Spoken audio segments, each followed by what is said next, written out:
Welcome back to TV Tuesdays. Today I have with me my friend Marika Ponton, and she has two businesses, Office Angels and a new business venture called Profit Truths. Marika and I met about a year ago, I guess, and we were in a networking group, and then I invited her to be part of a wealth building seminar, and she did such a great job that we've remained friends. And I wanted to bring her on today to talk to you guys about what she does. So, Marika, tell us about Profit Truths. Thank you so much, Sarah. Thank you for having me. And that's a great point about how you kind of identified me and invited me to be part of our Wealth Collective. And that's just really where our friendship started, getting to know you and Peter and all the things you do. And where I came in was on the financial side of talking to business owners about how to really own their financials. And that's what Profit Truths is. And where it came from was all of the years, me, number one, auditing as a CPA in public accounting, seeing hundreds of different businesses, then owning my own businesses, but not just from my own, it was from seeing so many business owners struggle and some even go out of business and lose life savings, mostly, not always, but mostly because they weren't owning what was happening in their financial situation or being able to make quick moves in their financials because who knew what was happening with the financials. So my absolute mission and goal in life is to help small business owners own their financials and unleash their profitability. I think a lot of times, especially with small business, I there's some shame around, oh, I should know how to do my stuff. I should be better. I should.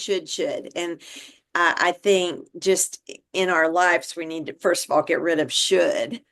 And Mhm. second of all, just I want to assure our listeners that you are non-judgmental. Numbers are their own thing. They tell the truth.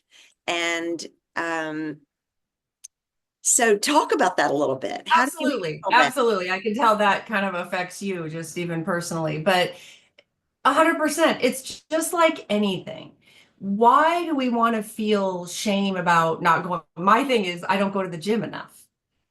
I Mm, don't want to feel shy. I know I should. I know I need to. And I am trying my darndest to carve out the time and make it a priority because it is a priority. But I don't want to feel shame about that by anybody. right. And that is out there. And I don't even, I let that bounce right off me. I'm beating myself up enough internally. So to relate that to the financials, because that's maybe some things that someone sees the same way that I see going to the gym. Yeah. It's Oh, a definitely. challenge. Yes, it's like getting on the treadmill. Oh, I got to look at my financials. But there is nothing to be ashamed about. Absolutely nothing. The only reason to feel bad is if you don't do something about it, Right. like anything in life. Like if you Yes. just sit with it and let it cover you over and don't face it, and it just is this snowball rolling along, and then ultimately all these things happen, and possibly your business closes, or you're not making any money or making what you should, and then you have anxiety. It's just all building. So, what I talk to people about, number one, work with someone, get help wherever it is. It does not have to be me. But if you do need help from someone in that area, that is never, ever going to judge you, shame you, make you feel bad, but is rather going to educate you where from the place of where you're at and to empower you to understand and gain confidence so that you can make those decisions for yourself. You can pick up your financials and go, oh, I need to look at that. That's really what I'm going for because that's what I see the most. People maybe even have timely financials, but what are you doing with them? If Right. you're not looking and, doing basic analysis, it doesn't have to be some deep dive FP&A kind of stuff like in corporate, but can you look and go, oh, our receivables are stretching out, or why isn't invoicing on time? Whatever it might be. I am here to provide that education and to show you in unique and innovative ways how to read your financial statements. Well, it sounds to me like you're kind of a uh what is it when you get your P&L? So you're a Yes. P&L therapist.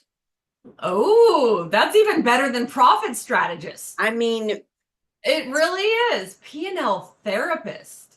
uh, So I've been going with coach, because it's truly where I'm behind the scenes. yeah, I'm not in the business. I'm not your CFO. I'm not right. doing your books. We have to have a process in place for that to be taken care of. I'm behind the scenes like a secret weapon Mm, with the owner, with the CEO, with the leadership team, going over stuff, pointing out stuff, providing industry analysis so you can compare and go, hey, someone with my same metrics is doing this. Their payroll is 25%. Why is ours 40 or whatever it might be? So secret weapon in the background to give you the power to do it on your own. That's really it. well, one of the things that attracted me to you was your story about, didn't you work with the IRS at one point? Not with the IRS, but what I did, I'm actually a certified fraud examiner. Yes, I That's it. remember you were That quite intrigued by that. Yes, is, yes. So I am a CPA by trade. I spent years in public accounting, like I mentioned, doing audits.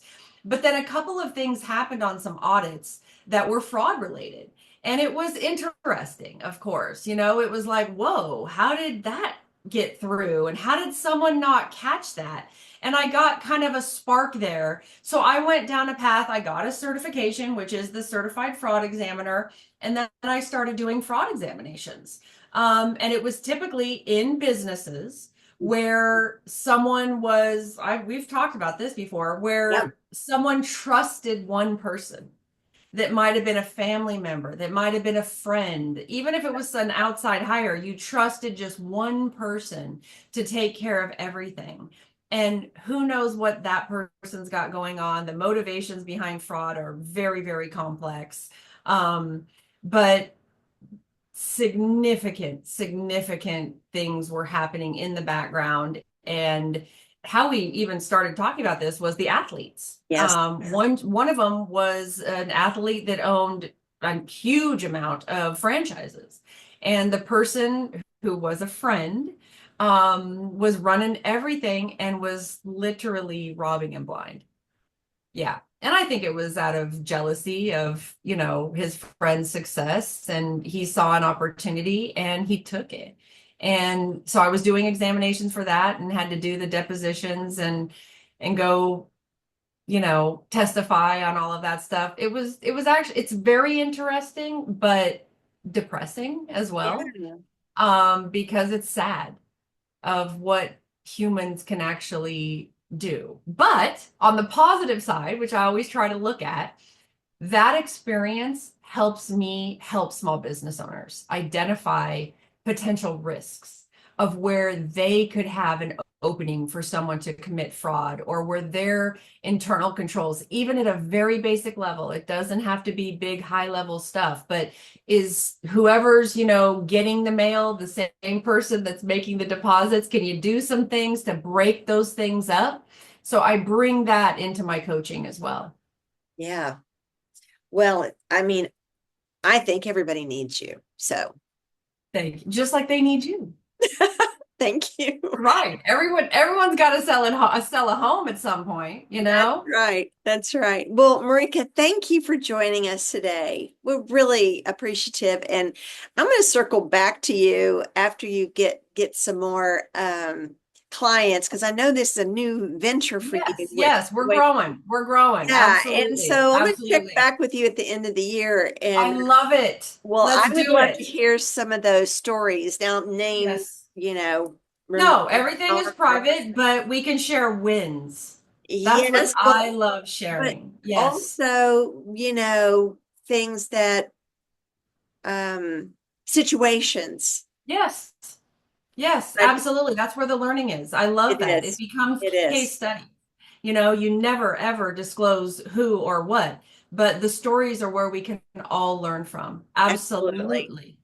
All I right. love it. Thank Well, you. And absolutely my pleasure, Sarah. Every time I see you is a pleasure. well, Marika, thanks so much. And Yes. Take care. until next time, bye for now.